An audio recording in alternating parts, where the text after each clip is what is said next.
नंद घेर आनंद भयो जय कन्हैया लाल की। कृष्णम वंदे जगत गुरु। श्री कृष्ण जन्माष्टमी के पावन अवसर पर परमार्थ निकेतन ऋषिकेश हिमालय की पावन धरती से जय श्री कृष्ण अनेकानेक शुभकामनाएं। ये पर्व एक ऐसे दिव्य चरित्र का स्मरण कराता है जिन्होंने न केवल भारतवर्ष बल्कि संपूर्ण मानवता को धर्म, प्रेम और कर्म का अमर संदेश दिया। भगवान श्री कृष्ण सनातन संस्कृति के सार स्वरूप है, रस स्वरूप है और श्री कृष्ण जन्माष्टमी धरती पर धर्मावतार का एक दिव्य पुण्य स्मरण है। उनका जीवन एक जीवंत ग्रंथ है जिसमें शिशु से लेकर योगी तक, ग्वाले से लेकर गुरु तक, मित्र से लेकर नीति पुरुष तक सभी के लिए प्रेरणा है। सभी के लिए वे प्रेरणा पुरुष है, वे युग पुरुष है, वे बाल्यकाल में बाल गोपाल हैं, हास्य, स्नेह और सरलता के प्रति वे युवावस्था में रास विहारी हैं, प्रेम, सौंदर्य और माधुर्य के आदर्श हैं और कुरुक्षेत्र में गीता के उपदेशक हैं। विवेक, नीति और धर्म के सर्वोच्च आचार्य। कमाल नहीं है, एक ही चरित्र और कितने सारे उसके स्वरूप। यही तो उनकी दिव्यता है, यही तो उनकी भव्यता है। वो दिव्यता और भव्यता का संगम है। श्री कृष्ण का जन्म अधर्म पर धर्म की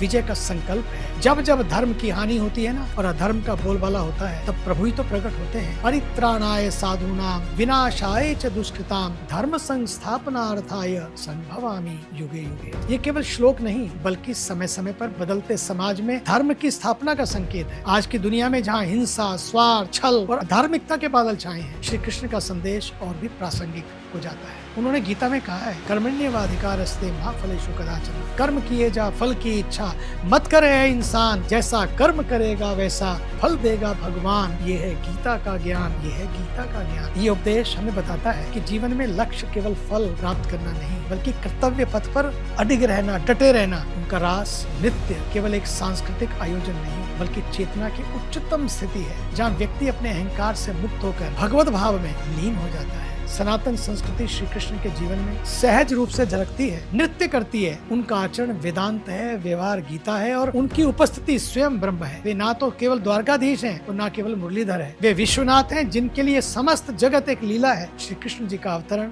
उस चेतना के जागरण का प्रतीक है। जब जब मानवता सो जाती है श्री कृष्ण फिर जन्म लेते हैं। हर हृदय में, हर विचार में, हर कर्म में इस जन्माष्टमी पर अपने भीतर के श्री कृष्ण को जगाएं। धर्म और प्रेम के इस अवतारी पुरुष की तरह जीवन को एक लीला बनाए जिसमें सेवा, श्रद्धा और साधना हो। बस जीवन कृष्ण अर्पणमस्तु हो जाए। कृष्णम वंदे जगत गुरु। ओम शांति। यही आज के पावन दिवस पर मेरी सभी से प्रार्थना है। संस्कारों को जगाएं, संस्कृति को अपनाएं और अपने जीवन को दिव्य बनाएं। जय भारत, जय विश्व, जय श्री कृष्ण।